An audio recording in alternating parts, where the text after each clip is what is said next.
मैं अपोस्टल रमन हंस आप सब लोगों का परमेश्वर की हुजूरी में स्वागत करता हूं। प्रभु यीशु मसीह का अनुग्रह आप सब लोगों पर होता रहे। मेरा आज का विषय है, जो आपने वीडियो के ऊपर थंबनेल देखा कि एक स्टाफ के ऊपर, एक लाठी, एक रॉड के ऊपर एक सांप लिपटा हुआ है।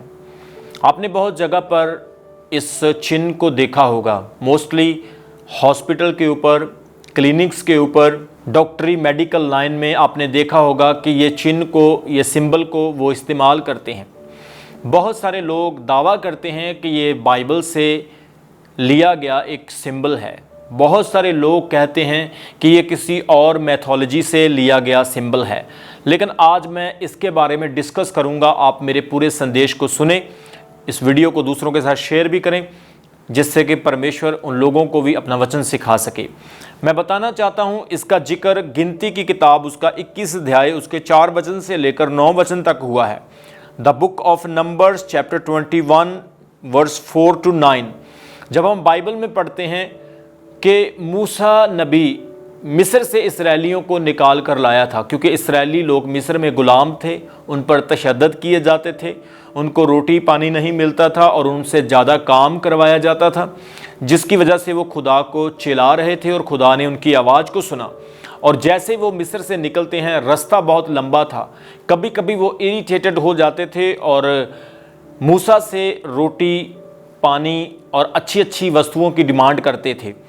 और मूसा नबी ऑलवेज खुदा से दुआ करके उनको हर अच्छी चीज़ से ब्लेस करता था। लेकिन अब यहाँ पर जैसे ही ये होर नाम पहाड़ से निकलकर लाल समुंदर की ओर कूच कर रहे हैं, बाइबल कहती है बहुत सारे लोग मूसा के अगेंस्ट हो गए, मूसा के खिलाफ हो गए, जिस पर परमेश्वर का क्रोध बहुत सारे इसराइलियों पर भड़क उठा और परमेश्वर ने जहरीले विष वाले सांप भेजकर लोगों को मारना शुरू किया, क्योंकि वे वो लोग थे जो ऑलवेज मूसा के खिलाफ इकट्ठे होकर बगावत करते थे, मूसा की अच्छाइयों पर भी मूसा के साथ बुराई करते थे। परमेश्वर ने सांप भेजकर उन लोगों को मार डाला। फिर लोगों ने रियलाइज किया कि हम लोगों ने पाप किया है, परमेश्वर के सच्चे दास के विरुद्ध बातें की हैं, अब हमें माफ़ी मांगनी चाहिए।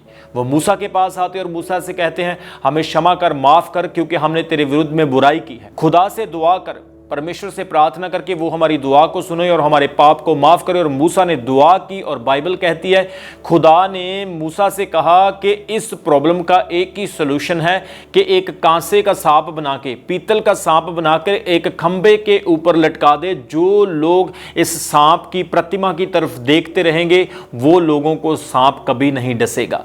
ध्यान रखें, ये सांप नकली है, ये सांप पीतल का है। इस सांप में कोई हीलिंग नहीं है, इस सांप से कोई इंजेक्शन, कोई दवाई, कोई मेडिसिन नहीं निकल रही है। ये सिर्फ एक परमेश्वर के हुक्म की पालना करना है, प्रभु की बात की ओबीडियंस करना है। इस सांप में कुछ नहीं है, ये सांप नकली है। लेकिन ध्यान देने वाली बात यहाँ पर है कि जो लोग उस प्रतिमा की तरफ देखते रहे, उनको दोबारा सांप ने नहीं डसा। अब यहाँ पर आप देख रहे हैं कि एक सांप दूसरे सांप से लोगों को बचा रहा है। वहाँ भी सांप है जो पीतल का है, और यहाँ ओरिजिनल असली वाले रियल सांप है, वो भी लोगों को डसने से अवॉइड कर रहे हैं, वो लोगों को डस नहीं रहे हैं।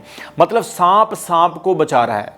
इस इंसिडेंट को मैं यूहन्ना की अंजील उसका 3 अध्याय उसके 14 और 15 वचन के साथ जोड़ना चाहता हूं, जहां पर प्रभु यीशु मसीह निकोदेमस के साथ बात करते हैं और कहते हैं कि और जिस रीति से मूसा ने जंगल में सांप को ऊंचे पर चढ़ाया, उसी रीति से अवश्य है कि मनुष्य का पुत्र यानी यीशु मसीह भी ऊंचे पर चढ़ाया जाए, ताकि जो कोई उस पर विश्वास करे वह अनंत जीवन पाए।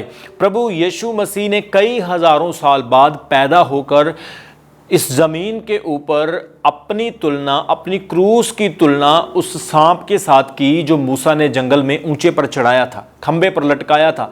ध्यान रखें, प्रभु यीशु मसीह अपने आप को उस सांप के साथ क्यों तुलना कर रहे हैं कि जैसे सांप ऊंचे पर चढ़ाया गया, वैसे मैं भी ऊंचे पर चढ़ाया जाऊंगा। कहने का मतलब कि वो सांप लोगों को हीलिंग दे रहा था, वो सांप मौत थी। इसका मतलब कि यीशु मसीह भी मौत बनने के लिए जा रहे थे।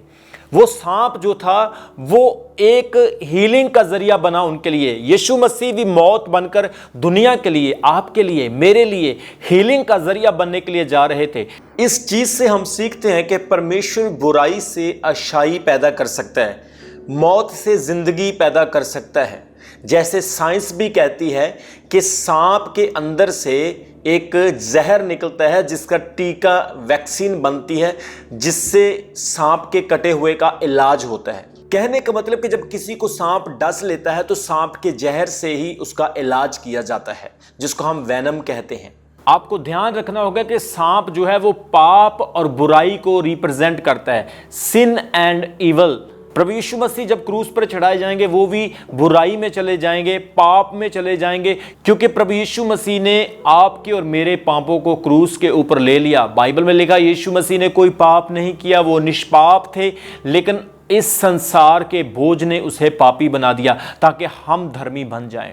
वो श्रापित बन गया ताकि हम श्राप से मुक्त हो जाएं। वो बीमार हुआ, वो ग्रस्त हुआ, वो अपने ऊपर जख्म लिए ताकि हम लोग चंगे हो जाएं। जब हम पढ़ते हैं पहला पतरस उसका 2 अध्याय उसके 24 और 25 वचन में, पतरस कहता है अपनी पत्री में, मैं पढ़ना चाहता हूं। वो कहता है वह आप ही हमारे को अंडरलाइन कर लें, यानी कि आपके, मेरे और सारे संसार के।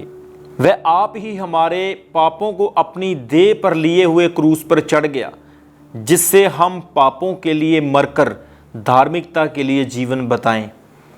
उसी के मार खाने से तुम चंगे हुए, क्योंकि तुम पहले भटकी हुई भेड़ों के समान थे, पर अब अपने प्राणों के रखवाले और अध्यक्ष के पास लौट आए हो। याद रखें, प्रभु यीशु मसीह ने हमारे पापों को अपनी देह पर लिया। प्रभु यीशु मसीह ने मरकर हमें धार्मिकता दी ताकि हम धार्मिक जीवन व्यतीत कर सके। प्रभु यीशु मसीह के मार खाने से हम चंगे हो चुके हैं। यीशु मसीह क्रूस पर ऊंचे पर इसलिए चढ़ाए गए जिस तरह से वो सांप ऊंचे पर चढ़ाया गया, और जिन लोगों ने उस सांप को देखा उन्हें फिर दोबारा विश्व वाले सांप डस न सके। इसी तरह से प्रभु यीशु मसीह ने भी मौत के डंक को मार दिया, जैसा कि पहला कुरिन्थियों उसका 15 अध्याय उसके 55 वचन में लिखा है। 1 कुरिन्थियन चैप्टर 15 वर्स 55 सेज, हे मृत्यु तेरी जय कहाँ रही, हे मृत्यु तेरा डंग कहाँ रहा। मृत्यु का डंग पाप है और पाप का बल विवस्था है। मेरे प्रियो, यहाँ पर हम देखते हैं प्रभु यीशु मसीह ने मृत्यु और पाप के डंक को ख़त्म कर दिया है। जैसे उस वक़्त सांप के डंक से छुटकारा मिला, जिस तरह से उस वक़्त सांप के ऊंचे चढ़ाए जाने से मौत से छुटकारा मिला, मौत के डंक से इस्राएली लोग बचे, यहाँ पर प्रभु यीशु के ऊंचे पर चढ़ाए जाने से सारी मनुष्य जाति को जीवन मिला, पापों से क्षमा मिली। इसलिए हम पवित्र बाइबल में पढ़ रहे हैं और सीख रहे हैं कि यीशु मसीह ऊंचे पर इसलिए चढ़ाए गए ताकि हमें जीवन मिले, और वो सांप जो ऊंचे पर चढ़ाया गया वो हीलिंग का प्रतीक है। That was the way of healing through the obedience of God, through the faithfulness of God, परमेश्वर की आज्ञाकारी के द्वारा। आज बहुत सारे मसीही क्रिश्चियंस लोग जो हैं इसको क्लेम करते हैं कि ये जो सिंबल है, जो लाठी के ऊपर, रॉड के ऊपर सांप बना हुआ है, डॉक्टर, हॉस्पिटल्स, क्लिनिक्स के आगे वो मार्क सिंबल लगाया जाता है, ये बाइबल में से है। लेकिन इसके साथ एक और हिस्ट्री जुड़ी हुई है जो मैं आपको बताने के लिए जा रहा हूँ। इसलिए बहुत सारे मसीही क्रिश्चियंस कहते हैं कि ये सिंबल जो हॉस्पिटल्स के ऊपर, क्लिनिक के ऊपर डॉक्टर लोग यूज़ करते हैं वो बाइबल से निकला है। वो वाला चिन्ह है, वो वाली लाठी और सांप है जो मूसा ने ऊंचे पर खड़ा किया था। लेकिन ये तो मसीही लोगों का अपना विश्वास और मसीही लोगों का अपना ख्याल है। लेकिन कुछ और भी लोग हैं जो मेडिकल लाइन से हैं, जो WHO के मेडिकल मेंबर्स हैं, उन लोगों का इसके बारे में क्या कहना है। वो लोग कहते हैं कि ये यूनानियों के खुदा एस्क्लीपियस, जिसे यूनान के लोग हीलिंग का खुदा कह के विश्वास करते हैं, जो सांपों से इलाज ढूंढते हैं, सांपों से ट्रीटमेंट करते हैं। आज भी आपने देखा होगा बहुत सारी दवाइयों में, मेडिसिन्स में सांप का इस्तेमाल होता है। इवन जब सांप किसी को डस देता है तो सांप के जहर से ही सांप के डसने का इलाज होता है। सो यूनानी लोगों की मैथोलॉजी ये कहती है कि उनका जो एस्क्लेपियस करके खुदा है वो इस सिंबल के साथ जुड़ा हुआ। वो कहते हैं कि ये सिंबल वहाँ से आया है। मैंने इसे रिसर्च किया और मैंने थोड़ा इसे ढूंढा है कि जो एस्क्लेपियस है ये किसका बेटा था। यूनानी मैथोलॉजी के मुताबिक अपोलो की ये औलाद थी और उसकी माँ का नाम कोरोनीस था। और मैं बताना चाहता हूँ ये एक मैथोलॉजी है और यही मैथोलॉजी को WHO ने, डॉक्ट्रिन लोगों ने मीडिया के ऊपर, सोशल मीडिया के ऊपर, इवन जो गूगल है, इन सारी साइट पे अपलोड करवाया और किया हुआ है। लेकिन ये अब खुदा ही जानता है या ये आपको फैसला करना होगा कि ये जो ऊंचे पर सांप खड़ा किया गया मूसा के समय में ये बाइबल से निकला है या ये यूनानी मैथोलॉजी से निकला है। मेरा तो ये मानना है कि ये चिन्ह, ये सिंबल बाइबल से ही निकला है। हालांकि लोगों ने बाद में इसे चेंज कर दिया या घुमा फिरा के किसी न किसी तरीके से अपने पर्पस के लिए इस्तेमाल कर लिया, लेकिन ये चिन्ह बाइबल से ही निकला है। आगे से आगे जैसे जैसे बातें बनती गई, समय चेंज होता गया, लोगों ने अपने हिसाब से इस सिंबल को दूसरी मैथोलॉजी में ऐड कर लिया। लेकिन मेरा ईमान ये है कि ये बाइबल का है और इस सिंबल का मतलब हीलिंग है, चंगियाई है। अगर आप बिलीव करते हैं कि बाइबल से निकला है या ये यूनानी मैथोलॉजी से आया है तो आप नीचे कमेंट करके मुझे ज़रूर बताएं। परमेश्वर आपको आशीष दे, होली स्पिरिट आपके साथ रहे। इस समय में परमेश्वर बहुत तायत से आपको आशीषित करे। आमीन।